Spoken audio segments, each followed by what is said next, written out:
what would you do with the intelligence agencies that to make some improvements? So I can't speak about whether it was or not in the United States, but I definitely think they're in dire need of improvement. I mean, I think that we've seen over the years, we've seen a politicization of the intel agencies.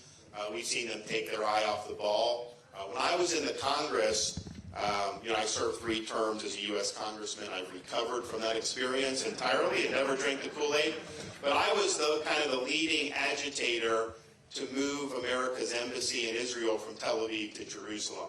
And so if you remember Obama, I think he promised it, then he didn't do it. Trump promised it, and he came into office and he punted on it.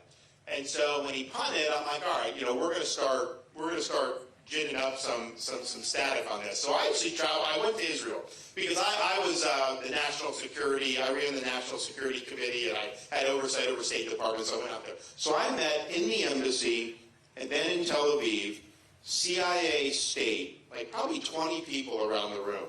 And I just said, okay, I'm going to go around the room. If we move our embassy from Tel Aviv to Jerusalem, what's going to happen? And every single one of them said it would be like World War III.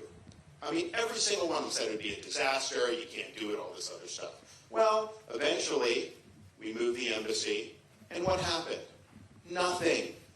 Every one of them was wrong about this. So I'm just thinking to myself, okay, if all of them were wrong, like not one person had a dissenting view, I think you got a lot of groupthink. I think you've got a lot of assumptions that they just share that are not valid assumptions. I think you need a big overhaul.